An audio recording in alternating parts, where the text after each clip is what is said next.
I've said it before and I'll say it again, river tables are highly played out, so I decided to make a volcano table, which is way cooler, but turned out to be much harder than I thought. Why?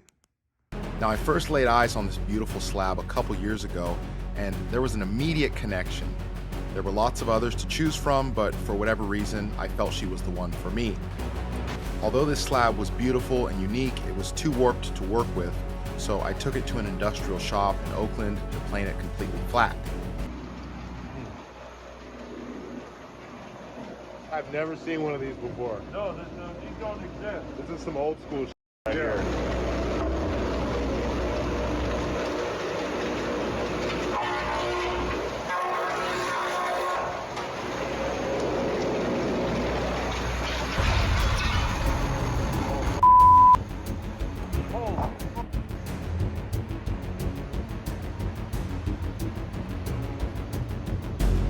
Well, that's the first. It hit this roller. Hit this roller, And it bounced it up. and then those teeth caught the end of it and it pulled it up. Oh. I forget what this jaws of death looking machine is called, but the slab was so thick we had to run it through here first to get it thin enough to fit on the wide belt sander. It actually got caught in the machine and we had to take it apart to get it out. This is not the best footage of that, but I was trying to record and be a helping hand at the same time. Can you get a hand on it? Well,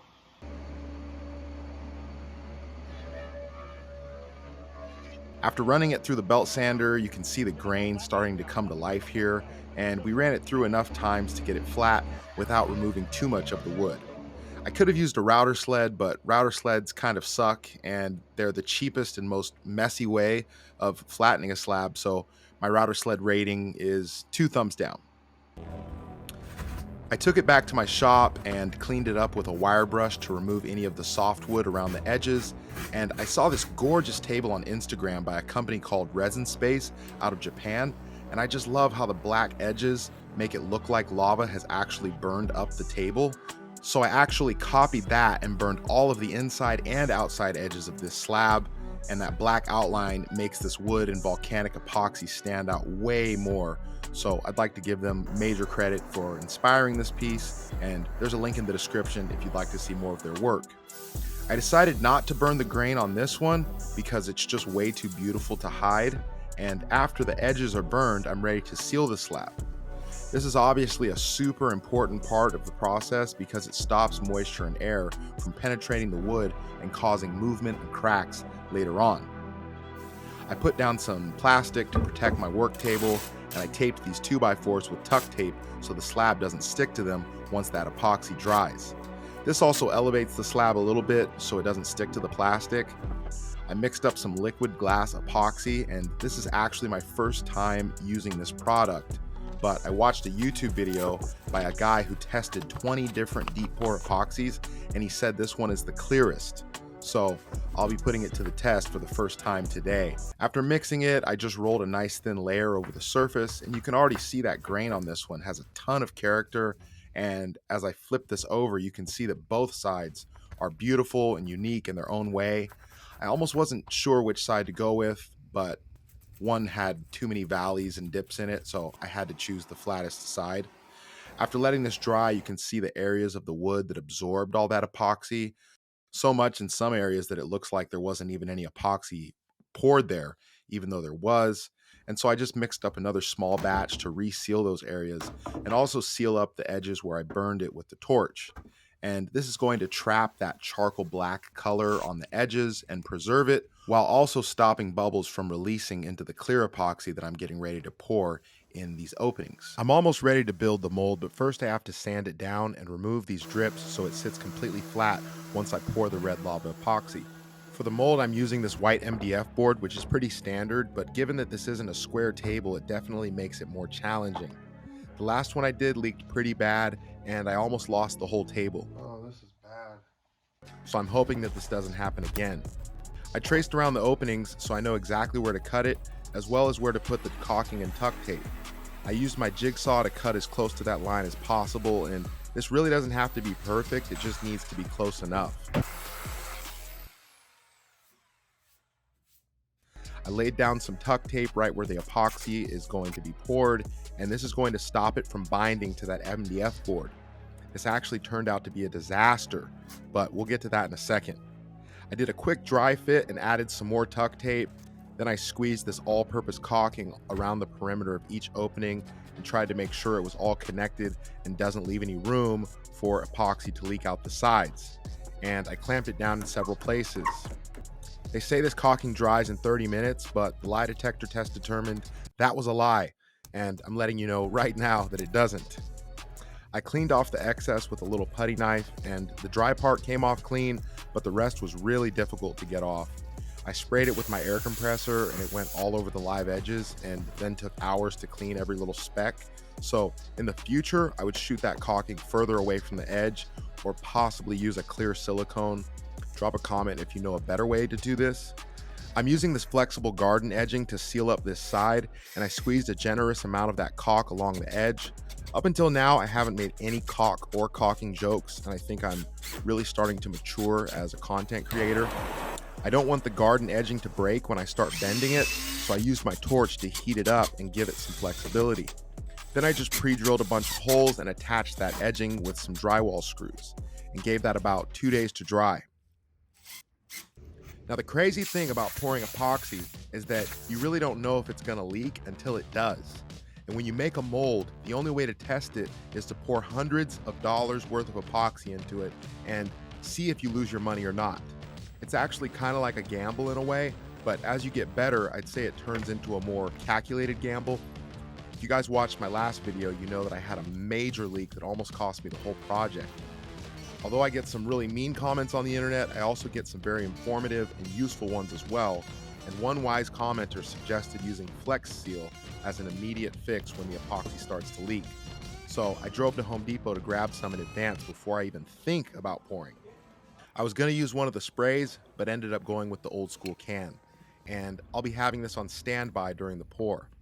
So I mixed up this liquid glass epoxy. It's a 2-to-1 ratio, and this is my first time using a deep pour epoxy. In the past, I've used art resin, which is a tabletop epoxy, which I don't recommend because your projects will crack and you'll be very sad, like I was. So don't be a know-it-all. I colored this with golden pigment high flow acrylics. The colors I'll be using are Naphthol Red Light, Pyrrole Orange, and Yellow. And although I've done this once before, I don't have an exact ratio figured out yet. So I'm really just eyeballing these colors and guessing how much of each one to add. It was looking really good until I got this dark burgundy kind of blood color that I really didn't want. So I just kept adding more orange and more yellow to try and bring it back without completely turning it orange. This is way more red than I want it to be, but I feel like my last one was more red than I wanted it to be as well. So I only have so much time with this stuff. Once I got it to look somewhat close to what I wanted, I threw a level on it just to make sure and went for the pour. I started off with a reddish orange layer first and followed that with a lighter yellow color that I had mixed up in a separate cup. I'm trying to make this look like fire, so I just kept adding yellow pigment and moving it around to give it that fire effect. I also filled in all of those wormholes and cracks with the same exact color, and this is going to add a really cool effect. This is also where pre-sealing the wood with epoxy is crucial, because if you don't, the red will stain into the wood and you'll never be able to get it out. As I was doing this, I was kind of worried about that happening, but luckily it didn't. And this actually dried really nicely, and I loved the color. It's close to what I was going for, even though it's much different than the table that inspired this. This actually dried pretty nicely. Not a perfect volcano pattern, but I'll take it. That sank way too low. Gonna have to scrape off that, yeah, or I might just fill it in. That sank way too low. That looks good. I think this has a bunch of holes in it. Look down here. Oh, it bled. Oh, it bled. Look at the bloodshed. Sheesh. She's been through a lot. Why? So it didn't completely leak, but it did leak out in certain areas, and I predict that this is going to be very difficult to get off of the table. I'm going to have to peel that off like right now, or else it's just going to form a stronger and stronger bond with my table. Hope it doesn't destroy the table, but we're about to find out.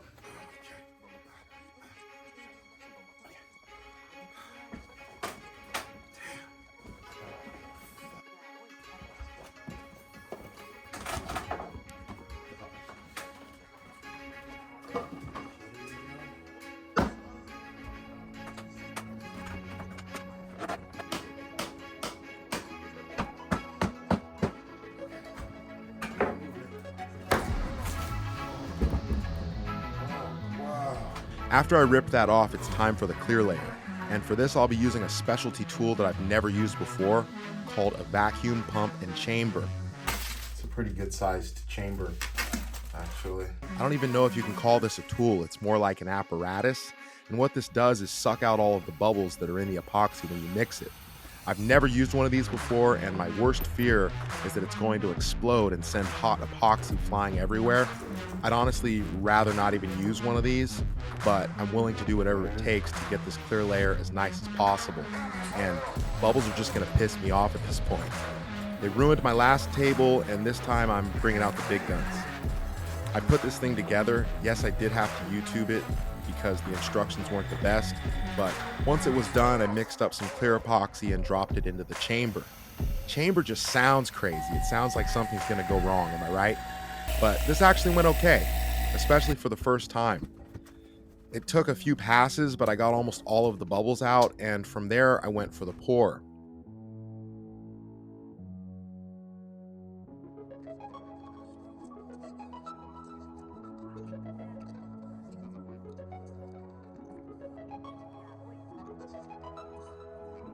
Now, there were some bubbles on the surface, but I eliminated them with my torch and everything was going perfectly until it started leaking. Oh my god. Oh no. Oh no. It's all bad, dude. You know what it is? It's that this wants to come high up. So it's all coming out that way. Down there, through there. Oh my goodness. Oh no. I grabbed that Flex Seal immediately and started to cover up that leak as fast as I possibly could. And I can't believe this is happening to me again, but I'm really hoping the Flex Seal is going to work. I'm kind of trusting the advice of a random guy on Facebook who I've never even met, so all that's going through my head at this point. Trying to record and fight this leak at the same time was a ton of pressure, so I ended up turning off the camera so I could focus 100% on not losing this whole project. See, I just built up the flex space there to stop that from coming out. And luckily, this Flex Seal was able to save it. Shouts out to Ian. I let this dry, and when I came back the next day, there were several areas where bubbles came back out of nowhere to ruin my crystal clear finish. I really don't know what to do here. I kind of picked at them with these scissors, hoping that might help a little, and this whole thing looks so perfect, except for those bubbles. I wasn't sure how to solve this, and this was frustrating. At this point, I just wanted to throw the whole table away, but I kept going and started to remove it from the mold. This is probably the worst experience I've ever had with a mold because of how much leaked out of the bottom. Removing a mold can be very satisfying when it goes well, but when it doesn't, it looks something like this.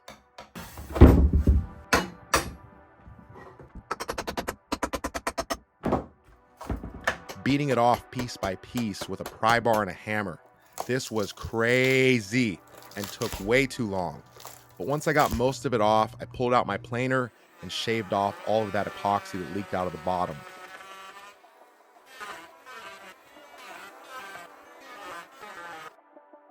and I just did a little at a time until it was fairly flat, and then I sanded the rest. I came back to confront those annoying bubbles on the surface, and now that the clear epoxy is completely cured, I was able to grind these dried bubbles down with my Dremel, one by one, and then I sanded them with 300 grit to get them somewhat smooth. It's my first time trying this technique, but I really need it to work right now. This artist that I follow on Instagram fixed a similar mistake using this method, so shouts out to her. I blew off the dust with my air compressor and wiped the whole thing down with some denatured alcohol and a rag.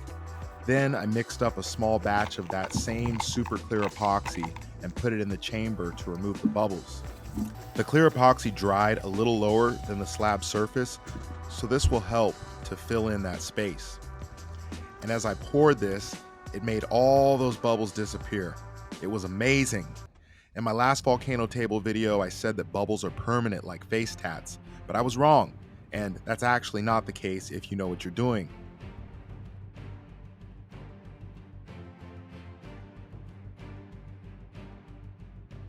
Once this dried, I started sanding it all down to get a nice even surface.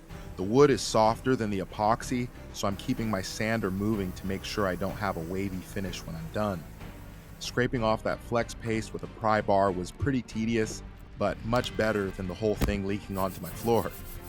I angled the blade of my jigsaw to cut that extra epoxy, and I'm trying to just make the live edge of the wood flow into that epoxy as naturally as possible.